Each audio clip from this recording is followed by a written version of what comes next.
পারছেন পারেন, হালালের মাধ্যমে কিছু করতে পারলে করেন, না করলে জিপুত কেমনে চলবে? হ্যাঁ গো, মালিক যিনি বানাইছেন উনি চালাই, ঠিক না? কথা বলেন না?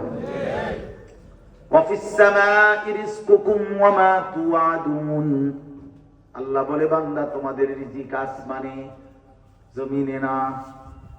ওমা তুআদুন, যা কিছু দেয়া হবে সব আসমানে, সব আসমানে, সব আরশ আজিমে, সব মালিক আল্লাহর কাছে। কার কাছে? হ্যাঁ, ওয়া ইন মিন শাইইন ইল্লা ইনদানা খাযাইনুহু। আল্লাহ বলে বান্দা কায়নাতের এমন কিছু নাই, সব কিছু আমি আল্লাহর কাছে আছে ভান্ডারে ভান্ডারে। আমার কাছে আছে খাজাইন, ভান্ডারে ভান্ডারে, কমতি নাই। আমি মালিকের কাছে কোনো ঘাটতি নাই, আমার কাছে কোনো কমতি নাই। ওমা নুনাজ্জিলুহু ইল্লা বিকাদারিন মা'লুম, তবে আমি জমিনে পাঠাই পরিমাণ মতো। একসাথে 30 বছরের বাচ্চার কাছে দিয়ে লাইলে হইতো না। কথা বোঝেন নাই? একসাথে 30 বছরের চাইল্ড ডাল দিয়ে দিলে প্রত্যেকের এগুলো থুইব কই, রাখবে কোথায়? বলেন আমরা এখানে যারা প্রত্যেকের আগামী 30 বছরের চাল ডাল তেল পেঁয়াজ আলু দিয়া লাগ নিবেন কি, রাখবেন কই? সপ্তাহখানেকের ভিতরে ফসা ধরতো না। আল্লাহু আকবার, আল্লাহ। এই জন্য মালিক বলে বান্দা আছে তো ভান্ডারে ভান্ডারে, কিন্তু দেই তো পরিমাণ মতো করে। ওমা কুন্না আনিল খালকি গাফিলিন, আমি আমার একটা সৃষ্টির ব্যাপারেও এক বিন্দু গাফিল নই। তুমি ভাইবো না আমি বানাইছি যারে রিজিক দেব তারে। সুবহানাল্লাহ, সুবহানাল্লাহ। ইন্না কুল্লা শাইইন খালাকনাহু বিকাদার, বহু আয়াত আছে। তাহলে এই জন্য আমি অনুবাদ করছি এখন। এই কথা শুরু করছিলাম সূরা মুতাফফিফিন, তাতফিফ, এই কথাটা বলছিলাম ওজনের মধ্যে কম দেওয়া, মানে যেই কোনো প্রাপ্য, শুধু ওজন না, যার যেটা হক প্রাপ্য তাকে তার প্রাপ্য কম দেওয়া, এটা জুলুম। এটা কি? তাফসীরের মধ্যে বাবা একেবারে স্পষ্ট আছে, কেউ যদি নামাজের মধ্যে রুকু সেজদাতে কমতি করে, গাফলতি করে, ঘাটতি করে, আল্লাহর কোরআন তেলাওয়াতের মধ্যে কমতি করে, অর্থাৎ কোরআন শরীফ যেভাবে নবীজি পড়তে বলছেন সহি শুদ্ধ করে সেটা পড়ে নাই, এটা তাফসীর। রুকু নবীজি যেভাবে শুদ্ধ করে দেখাইছেন ওটার থেকে কমতি করে, এটা তাফসীর।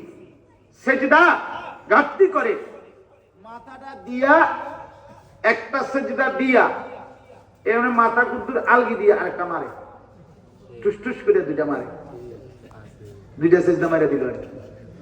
4 রাকাত নামাজ পড়ে বলছে 1 থেকে 1.5 মিনিট জাপানি মেশিন লাগাইছে। চায়না এত তাড়াতাড়ি হয় না, বুঝলেন? 20 রাকাত তারাবি, 4 রাকাত ফরজ এশা, এরপরে আমরা আবার 2 রাকাত সুন্নত, তাহলে 4 2 6, 20 আর 6 26, বিতির 3 রাকাত, কত হইল? এই 29 রাকাত 50 না 50 মিনিটে খালাস, কুল্লু খালাস, কুল্লু খালাস। আমি এক জায়গায় করছিলাম না ভাই গত বছর, হায় হায়, আমি এমনি পথে মানে কোথাও থেকে যাইতেছি, সময় আর ছিল না, নামাজের জন্য ঢুকছি, উড়েই রইল আর কিছু দেখো সুরে লইতে খতমে তারাবি না, সুরে তারাবি না, খতমে তারাবি 55 থেকে 1 ঘন্টা লাগছে, করলো খালাস। পরে আমারে দেখছে তো তারা, আমার বলতেছে হুজুর বিতিরটা আমনে পড়া, তাই বললাম বিতির পড়া কেমনটাই পড়া, তো বাকি আমার একটু কথা বলতে দিয়ে কোনোখানে আবদার করে লই না কথা, আজকে কুতুর আবদার করলাম, আমরা যদি 10টা মিনিট কুতুর বইয়ের আমার একটু দুঃখ আছে না, আমার হিসেবে কামটা কি করছেন, আজকে $1 দিব আমরা। এরা তো খুশি আর পায় কই পেয়ার চেতে তো এমনি পাইয়া লাইছে। আমি কইছি যে আলগা অগ্রিম যে আমি কিন্তু কথা কম, তো তারা খুব খুশি যে যে মাশাআল্লাহ। নামাজের পরে বসছে, এরপরে আধা ঘন্টা এই বয়ানে কইলে আমার চাচা কামটা কিতে করছেন যে কি নামাজ চলছে। এরপরে হুজুর সহ দোনো হাফেজ সাহেব গেলেন, দোনো হাফেজ সাহেব তোমাদের উদ্যা টাঙ্গাইয়া ফিরবে মনে রেখে, মুসল্লির কথা মতো এই মেশিন চালাইলা।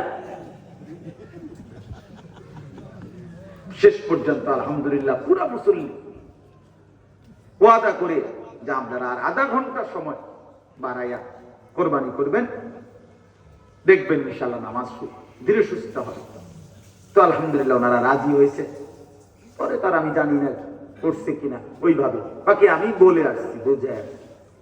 তাইলে অর্থ হইল হাদিসের মধ্যে আছে সাহাবীদের জামানায় হযরত আব্দুল্লাহ ইবনে আব্বাস রাদিয়াল্লাহু তাআলা আনহুমা দেখছেন এক ব্যক্তি রুকু সিজদার মধ্যে তাড়াহুড়ো করছে।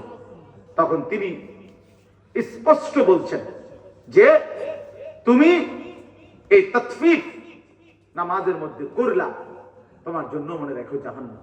নাউযুবিল্লাহ। এজন্য এক কথাই হলো আল্লাহর হক বান্দার হক, উভয় ক্ষেত্রে যেটা প্রাপ্য ওইটা বুঝাইয়া দেওয়া, এটাই ইনসাফ, এটাই আদল। আর এর ঘাটতি করা তাতফিফ, এটা জুলুম, এটা জুলুম। এই জন্য আল্লাহর হক বান্দার হক উভয়টাই শতভাগ আদায় করার চেষ্টা করবেন, বলেন ইনশাআল্লাহ।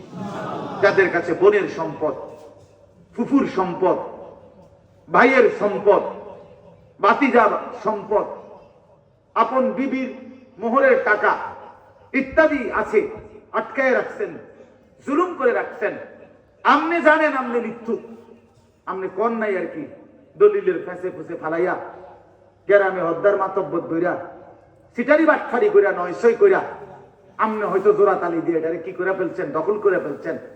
মনে রাখেন হাসরের ময়দানে আপনি বাটফারে আল্লাহ তাআলা 7 তবক জমিনের মাটি আপনার কাঁধে তুলে দিবে। এটা বুখারীর হাদিস। মান আখাযা মিনাল আরদি শিবরান, মান আখাযা শিবরান মিনাল আরদি যুলমান, নবী সাল্লাল্লাহু আলাইহি ওয়াসাল্লাম বলেছে যে এক বিগত সম্পদ কারো জুলুম করে নিল, তাওয়াক্কাহুল্লাহু ইয়াউমাল কিয়ামাতি 7 আরদিন, 7 তবক জমিনের মাটি আল্লাহ তাআলা কিয়ামতের দিন তার কাঁধে তুলে দিবেন, তার শরীরে উঠাই দিবেন। হ্যাঁ, সাবধান মুসলমান, আপন বোনের সম্পদ ঠিক মতো আদায় করে দিবেন। বাড়ির বসত বিটা এটাও বোনের সম্পদ, সাফ বললাম, আমি না মানেন। বাড়ির বসত, বাড়ির ভিটা, এক হুজুর আছেন এখানে, আমি হুজুরে জিগাই 1 কেজি লবণ, 1 কেজি নুন বাপ মরা যাওয়ার পরে রাইখা গেছে, উনি কিনছিল এটা, এই নুনটা, এই নুন ভাই বোন সবার সমান, মানে সবাই শরীয়ত মতে যেভাবে প্রাপ্য এটাও বন্টন করতে হবে।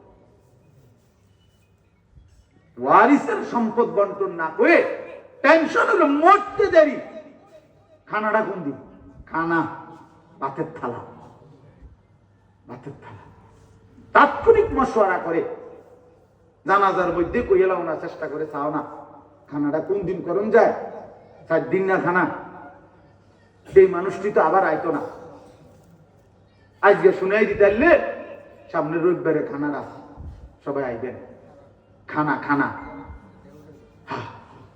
গ্রাম চুক্তি টাকা উঠাবে, ও মা হেরা তো দিবেই টাকা, হেরাই তো থাকবে, বুঝলেন না টাকা হেরা দিবে না।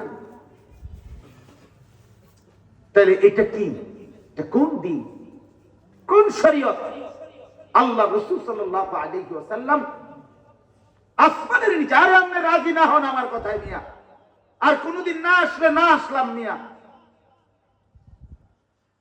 এই আপনি বলে দিয়েন যে এই হুজুররা আর জীবনও আইন না, আইলাম না মিয়া আপনার এলাকায় নিয়া, কিন্তু যেটা দিন দিন এটা। আল্লাহ রাসূল সাল্লাল্লাহু আলাইহি ওয়াসাল্লাম কোন ব্যক্তির মৃত্যুর পরে আমাদের ফরায়েজের মধ্যে আজীবন আমরা পড়ছি, পড়াইছি, তো বাবা আর কোন ব্যক্তির মৃত্যুর পরে এই নিয়ে কোনো আলোচনা যে 4 দিন পরে একটা খানা, 40 দিন পরে একটা খানা, বছর বছর মৃত্যু বার্ষিকীর নামে একটা খানা, আসমানের নিচে জমিনের উপরে গোটা কায়নাতের মধ্যে পৃথিবীর কোন কিতাবে এই কথা নাই বেটা, কোন কিতাবে নাই এই কথা। বলে তো মানুষ খাবারই কি দোষ নি, না দোষ না, আজকে খাবার এই সবটি মানুষের খাবার। আমাদের বংশের 14 গোষ্ঠীর নামে কোনো অসুবিধা নাই, সবার কবরে সওয়াব যাবে, আজকে খাবার। এখন আমরা বইয়ে তাও মাইজে মরলে মরছি, ভাত খেয়ে যাবো, বলে এখন কোন, এখন বলেন মিয়া, এখন সিদ্ধান্ত দেন যে ইনশাআল্লাহ আপনারা সবাই বসেন, আমি আজকে আপনাদের খাওয়াবো। খানা তো মুসলমানকে খাওয়ানো, ইমানদারকে খানা খাওয়ানো শ্রেষ্ঠ আমল। তো বুখারীর রওয়ায়াত, ইতআমুত তাআম, অপরকে খানা খাওয়ানো এটা সর্বশ্রেষ্ঠ আমল। শ্রেষ্ঠ আমল যে কয়েকটা